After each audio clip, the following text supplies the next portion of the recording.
The wind screamed like a widow that night, long, hollow wails that bent the cottonwoods and rattled the rotting planks of Jed Carter's barn. Rain pelted the roof like fists.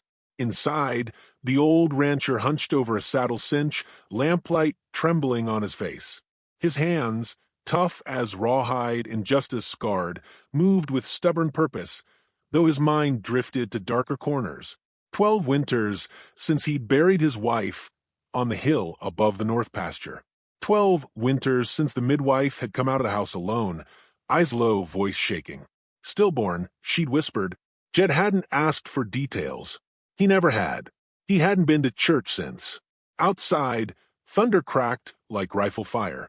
He paused, instinct twitching. The horses in the stalls were snorting, stomping. A second later, the barn doors burst open, slamming hard against the inside wall. 3 figures stumbled in from the night, small, hunched, and soaked. They were bundled in thin coats and rags, mud from the prairie caked up to their knees. Each wore a burlap sack over their head. Jed rose slow, calloused fingers already tightening around the rifle that leaned near the workbench. "Take one more step and I shoot," he growled. The figures froze. Rain gushed in behind them, pooling fast on the barn floor. The sack on the middle child's head sagged with water. A cough rattled out from beneath it, a sharp, brittle sound. The smallest one swayed, then crumpled to the dirt. Jed stepped forward despite himself. He nudged the tiny body with his boot. "You dead?" The sack shifted. A faint moan. He cursed under his breath. "Damn it."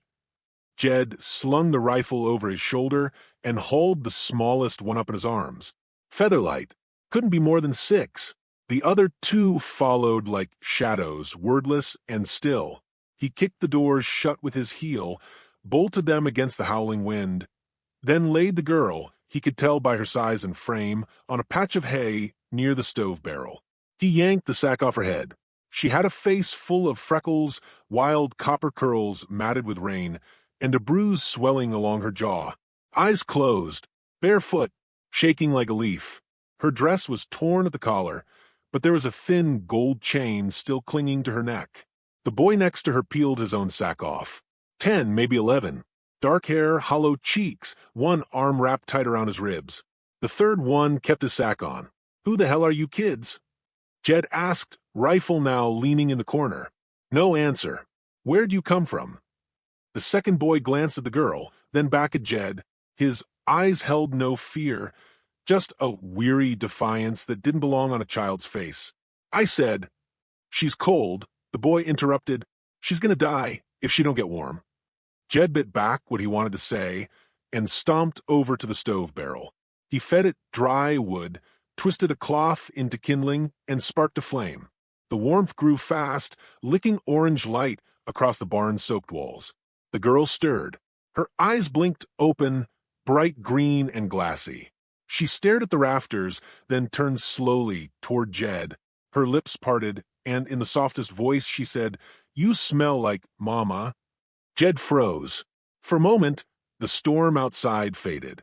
All he could hear was the ticking of the stove iron and the pounding of his own heart. What did you just say?" The girl's voice was groggy, broken. "Mama said you smelled like cedar smoke and saddle soap." Jed stepped back like he'd been kicked. The older boy knelt beside her. "Ellie Shue." But she wasn't done. "She told me if I ever found Jed Carter, he'd know what to do." Jed's blood ran cold. The name hadn't passed a stranger's lips in years, not since he'd buried Martha Carter under a stone carved with no date and no epitaph. He'd scrubbed her name from the town register, sold the family Bible, burned her clothes. He didn't believe in ghosts. Yet here was one, breathing, shivering, staring up at him with Martha's same defiant calm. The boy spoke again. "We ain't here to rob you. We didn't have nowhere else to go. A man dropped us off 10 miles back and said we'd find safety here." "What man?" "Don't know. Didn't give name. Just said. Said Mama wanted you to have us." Jed's voice cracked dry in his throat. "Your mama's name?" The girl whispered, "Martha." His knees nearly gave out. The lamp flickered. The rain eased into a steady hiss on the barn roof. Jed staggered to his stool, sat down hard, and stared at the children as though the dead had risen. "You're lying," he rasped. "She died. Long time ago." The boy didn't answer. Jed looked to the girl again. "You're saying you're mine?" "No," she said simply. "But Mama said you were good. Said you were the only one who wouldn't sell us." Jed blinked. "Sell you?" The boy nodded. "She left us with a woman. Said she had to. Said she'd come back. She never did. The woman sold us to a man with a horse cart and a badge. He made us wear sacks. Didn't want folks knowing we was white." Jed's stomach clenched. He'd heard rumors. Travelers, war orphans, unwanted children passed like livestock across the borderlands. But his wife? She died. Or so they said. She didn't die in childbirth. The boy hesitated. "She left a letter. Said if anything ever happened to her, find you." Jed rubbed a hand down his face. His palm smelled of saddle grease and tobacco. Cedar smoke. Just like the girl said. "What are your names?" he asked. "Micah," said the older boy. The girl smiled weakly. "Ellie." The third one finally pulled the sack off. He was blonde, quiet, with eyes like chips of sky. He didn't speak. "Tom," Micah said. "He don't talk. Not since they hurt him." "Hurt him how?" "Don't ask that." When they reached the trading post in Dry Hollow, the saloon was shuttered. The sheriff's office was dark. Only the chapel was open. Inside, the preacher's apprentice swept the floor. Jed asked after the reverend. "Dead," the boy said. 3 days ago. Fire took his wagon. Whole orphan line burned to ash. Jed stared. "They said someone torched it. Didn't take nothing. Just burned it. Kids gone. All of 'em." Ellie clutched his coat. "That was us," she whispered. The apprentice looked at Jed, puzzled. "You look pale, mister." Jed left without answering. He drove them to the edge of the pasture where Martha was buried. The wind stirred wildflowers over her grave. The kids watched as Jed knelt there, touched the stone, and whispered name. "Why'd she leave us?" Ellie asked. Jed didn't answer. He didn't know. That night back at the ranch, he gave them warm blankets and strong coffee. Let them sleep inside the house this time, near the stove. He walked out to the barn, leaned on the post rail, and lit a smoke with shaking hands. Out past the pasture, just on the horizon, he saw it. A glint of metal. Then movement. A man. Watching. Jed narrowed his eyes, crushed the cigarette under his boot, and went back inside. Ellie stirred as he entered. "Mr. Carter?" she whispered. "Yeah." She sat up. "Are you going to send us away?" He hesitated. "No," he said. "Not tonight." She smiled, curling back under the quilt. As he turned to leave, she added softly, "Mama said you built walls around your heart. But she said one day we'd knock him down." Jed stopped in the doorway, and for the first time in 12 years, he didn't feel quite so alone. Jed Carter hadn't meant to grow soft overnight. But come morning, he found himself standing at his old wardrobe, yanking out a faded flannel shirt and an oilskin duster, both just shy of child-sized. Martha had stitched them when the doctor said she was with child. He'd told her not to get her hopes up. She never listened. Now, 20 years later, he was dressing a boy who wasn't his, while the boy's sister fed chickens out back like she'd lived there all her life. "Arms up," Jed grunted. Micah obeyed, though he flinched when Jed tried to help him slide his sore shoulder through the sleeve. "That bruised." The boy nodded, jaw tight. Jed stepped back. "You ever use a rifle?" "No, sir." "You'll learn." Micah's eyes lit up, but he said nothing. The quiet ones always thought more than they said. Inside, Ellie helped Tom stir cornmeal over the stove, while Jed stepped outside to light his pipe. The sky was low and gray, the kind that told of storms hiding over the ridge. He scanned the hills again, nothing, but the itch between his shoulder blades hadn't eased since last night. He saddled his mule and hitched up the wagon. He'd been thinking all night about the man the kids described, the one with a badge and a cart. Someone had tried to erase them. That someone wasn't done. "Watch the place," he told Micah. "Keep the shotgun close." "I will." He rode into Dry Hollow before noon, wind hard at his back. The town was quiet, unusually so. The preacher's boy had told the truth. The traveling orphan caravan had been burned to ashes. Jed found a wreckage 2 miles past town, blackened wheels, melted iron charred bones. He crouched near the ruin, fingering something half buried in the ash. A child's boot. Jed stared at it a long time, then slipped it into his coat. He returned to town, jaw locked, and stepped into the sheriff's office. Sheriff Lohman looked up from his ledger, a beefy man with red cheeks and suspicion in his eyes. "Carter, been a while. Looking for answers." Lohman leaned back. "Well, hell, ask away. You hear anything about that fire 2 nights back? The orphan caravan?" Lohman scratched his chin. "Shame that. Bunch of kids burned alive. Folks say it was bandits. Some say lightning. Bandits don't leave a burnt star in the ashes." The sheriff stilled. "What's that?" Jed tossed a half-melted tin badge onto the desk. "Found it at the site. Same star your deputies wear." Lohman's face twitched. "You calling me a liar?" "I'm saying someone with law on their hip didn't want those kids reaching safety." Lohman stood slow.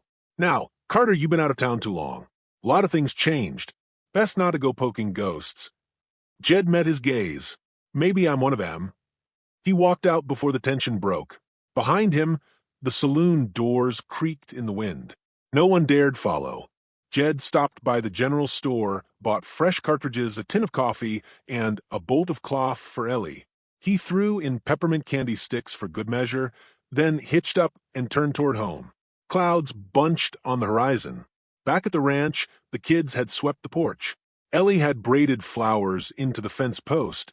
Micah sat in the rocker with the shotgun across his lap, boots muddy, but eyes sharp.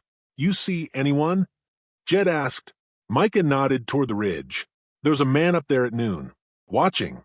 Tom saw him first." Jed cursed. He wasn't ready for this. Inside, Ellie helped him put away supplies. She offered him a locket, tiny gold scratched with time. "Was Mama's," she said.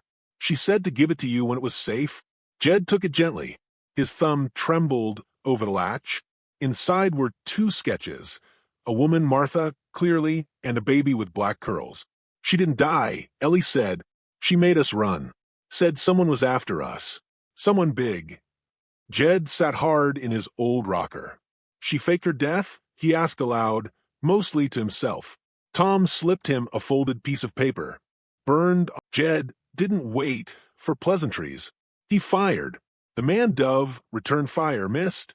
Micah grabbed Tom and Ellie and dragged them under the bed. Bullets cracked through the wood slats and splintered window panes. Jed kicked the back door open, circled wide, caught the man mid-reload. One clean shot dropped him. Jed ran to the body, yanked off the man's hat. Scarred face. Didn't recognize him, but the badge read Territory Marshal. He searched the coat. A letter, signed in fine script with a judge's seal. Asterisk, bring the children to Cold Hollow. No witnesses. No delays. Authorization granted. Asterisk. Jed burned it on the stove. The kids came out trembling. Jed poured them hot coffee. Said nothing. They sat together in silence.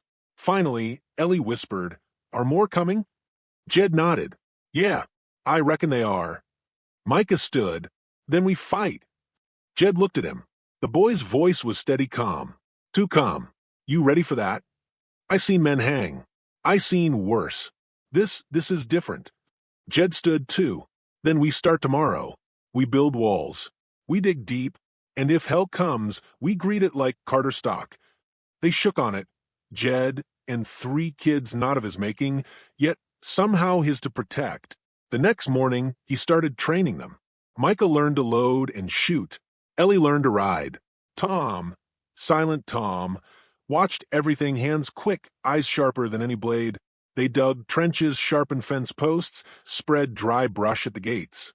Every night, Jed sat by Martha's grave and whispered updates. Every night, the wind felt warmer. One dusk, Ellie came to him, holding her locket. "Are we safe now?" "No," Jed said, "but we're ready." She nodded. "Mama said you used to be a hero." "I was a fool." She said heroes are just fools who didn't give up. Jed chuckled, low and rough. "Then maybe I still got some fight left." That night, smoke curled over the western ridge. Jed saw it first. Riders, for maybe 5, Torches. He walked into the house, loaded his rifle, checked the sights. "They're coming," he said. Micah handed him a canteen. "We'll hold the barn." Jed nodded. Ellie hugged him. "If you die, I'll never forgive you." He touched her hair, just like he had with Martha all those years ago. "Then I guess I'll have to live." As night dropped heavy on the Carter Ranch, thunder rumbled in the distance, and not just from the sky. They had hours, maybe less. Jed stood on the porch, rifle resting across his arms, the ghosts of his past behind him, and the family he never asked for sleep inside. And when the wind blew again, it didn't sound like a widow's cry. It sounded like a promise. Jed Carter didn't flinch as the first torchlit rider crested the ridge. The man sat tall in the saddle, coat flapping, shotgun across his lap. Behind him came 3 more, shadows in the dark, hooves thudding like a slow funeral drum. Jed squinted into the gloom and counted 5 total, maybe more in the trees. He raised the spyglass and scanned for markings. None. No badges this time. These men weren't after justice. They were after a secret someone didn't want surviving the night. Jed exhaled, slow and steady, hand wrapped tight around his old Henry rifle. Inside the house, the children moved like ghosts, quiet, disciplined, just like he'd taught them. Micah carried the repeater. Ellie crouched by the rear window, clutching the locket like a prayer.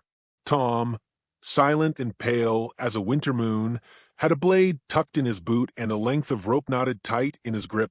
Jed had trained soldiers in the war who weren't this ready. He crouched behind the porch post, low and steady. His voice was a gravel whisper. "When they get close, don't shoot right away. Let 'em step in it. Micah, take the back flank. Tom, you stay with Ellie." Micah nodded, lips tight. "You scared?" Jed asked. Micah shook his head, but Jed saw the tremble in his jaw. "Only scared of losing again." Jed put a hand on the boy's shoulder. "You don't have to win. Just survive." They waited. The riders fanned out. 2 went left, circling behind the barn. 1 dismounted and crept through the orchard. Jed caught the glint of a pistol barrel as the man ducked low. Another came straight down the main path, torch high, leading the way like a ghost from hell. Then came the voice, rough, southern drawl, loud enough to reach the house. "Jed Carter, we got no quarrel with you, long as you give up what don't belong to you." Jed stood tall and stepped off the porch. "You mean my kin? That ain't your blood." Jed cocked the rifle. "They're mine now. You best think hard, old man." "I did, all night." The rider cursed and dropped the torch. "Kill him." Jed fired. The first shot caught the lead horse. It bucked, screamed, and the rider went flying. Dust exploded. The other riders shouted and charged. Gunfire roared. Micah popped from the side of the barn and laid 1 man down with a clean chest shot. Jed ducked and rolled, reloaded and fired again, missed. Bullets tore through the porch railing, would split and cracked around him. Then came the smoke. One of them had lit the brush pile behind the house. Flames leapt fast, licking the back wall. Ellie screamed. Jed turned. "Get to the cellar."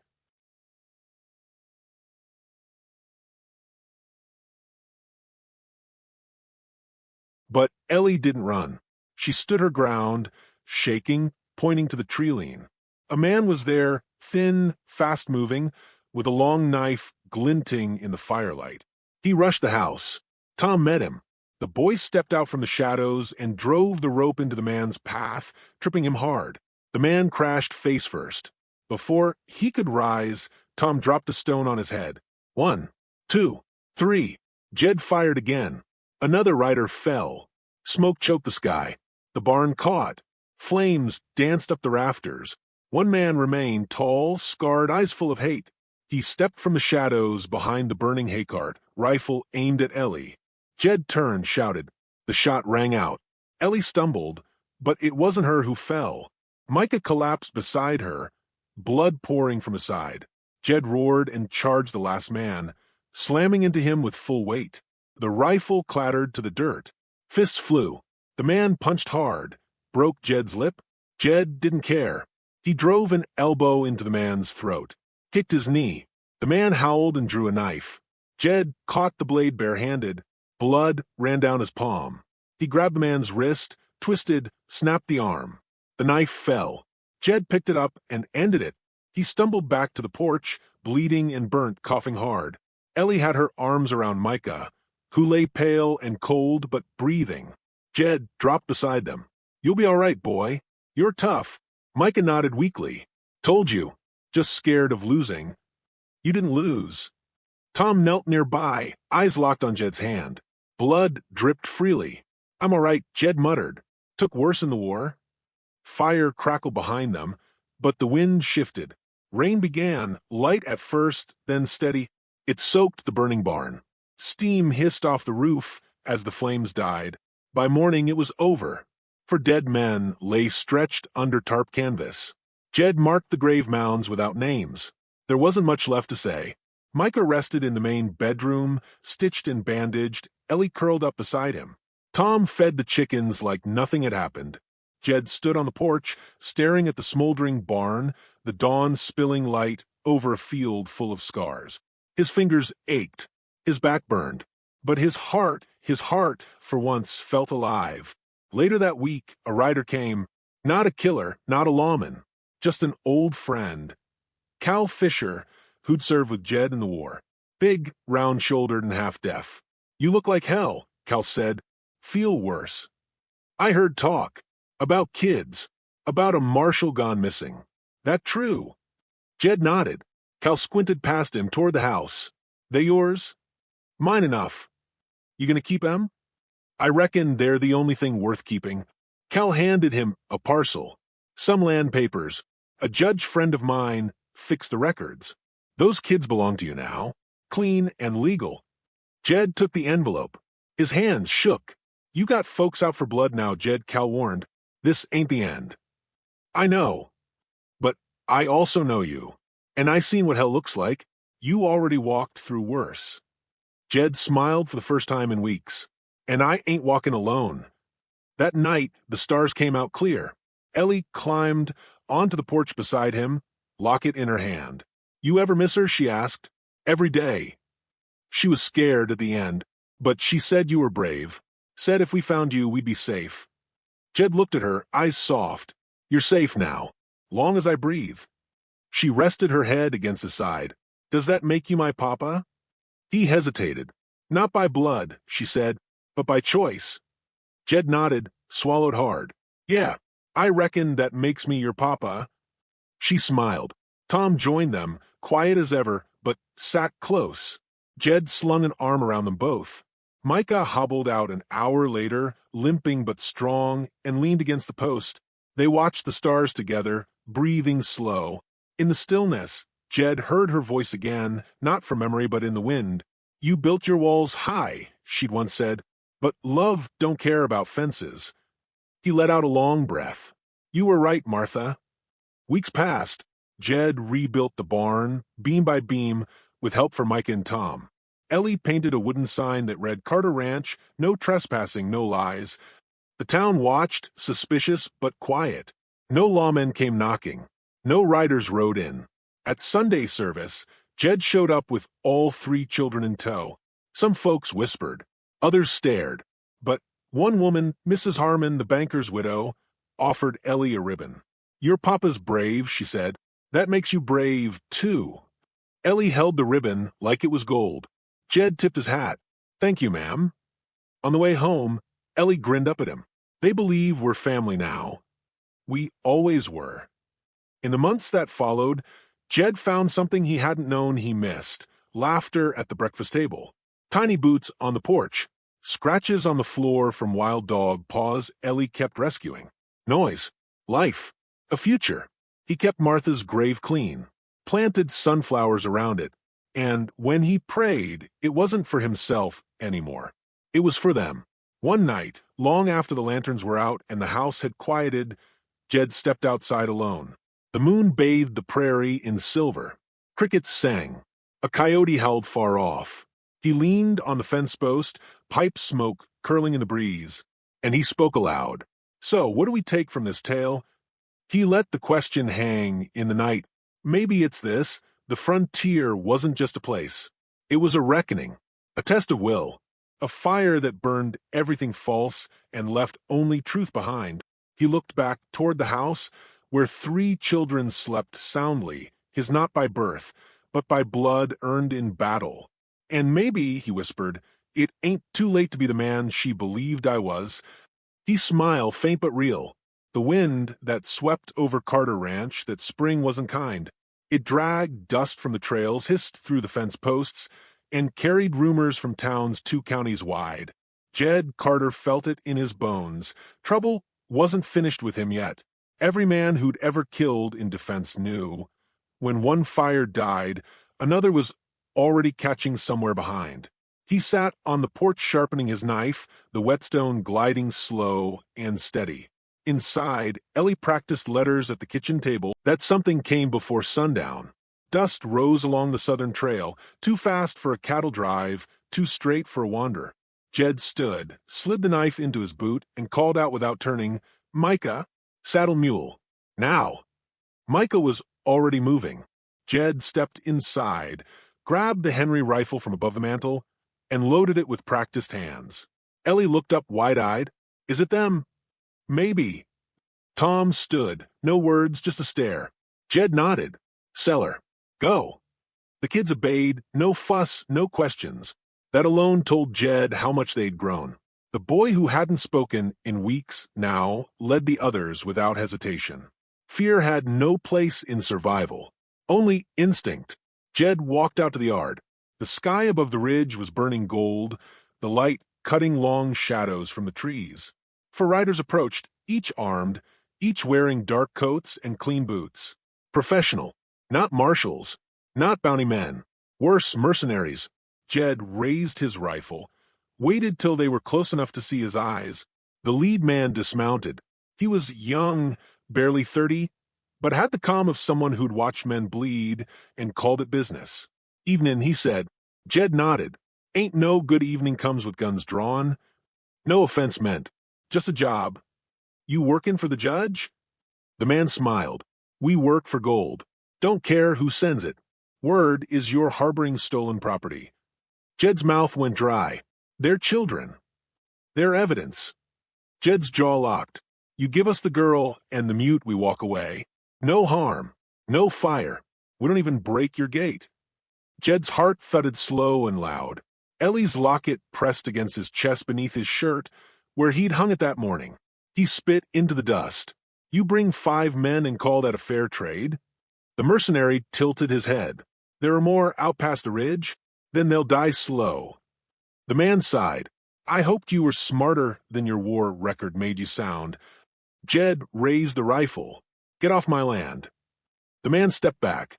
"You'll regret that." Jed fired. The shot rang through the hills. The man ducked, cursed. Another rider returned fire. Missed. Jed rolled, dove behind the trough. Bullets split fence rails. Horses screamed. Micah came out from the back of the barn, shotgun in hand, limping but fast. He fired once, dropped a rider. One of the others turned to run, but Jed caught him with a second shot. 2 down. The mercenary cursed again. "Burn it." Flaming bottles soared. 2 struck the barn roof, glass shattering, fire leaping high.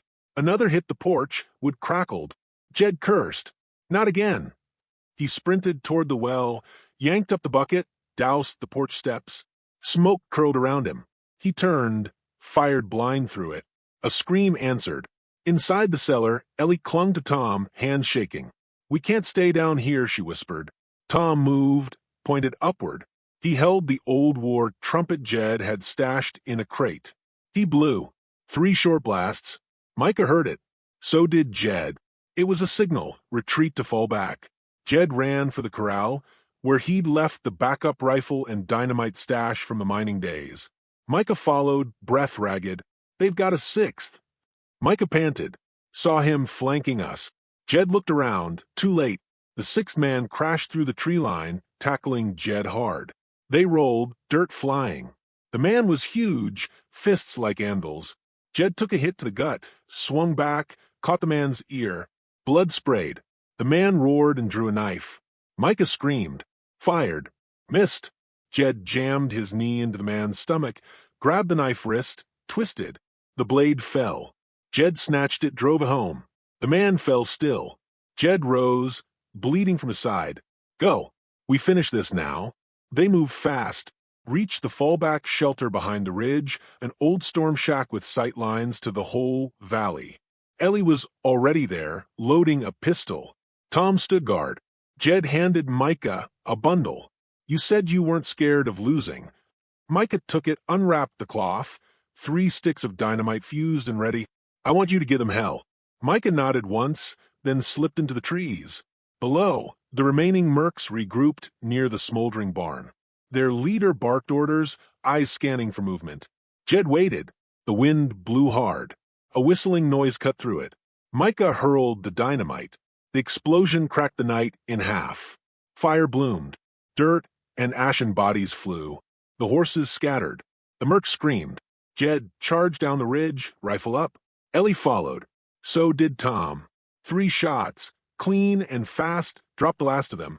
Jed faced the leader, who knelt in the dirt, coughing blood, one leg mangled. I could have spared you, the man gasped. Jed stared cold. No, you couldn't. He turned, left the man to bleed. Micah limped down from the ridge, soot-streaked but grinning. I like dynamite, he said. Jed laughed. You've got the devil in you.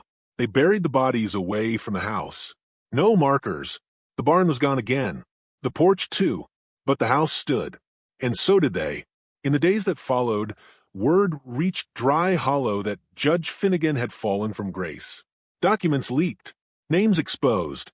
Witnesses vanished, but not before someone passed a ledger to the territorial press. One of those names matched the mercenary leader. Another matched the old sheriff. Justice would take its time, but it would come. Meanwhile, Jed rebuilt.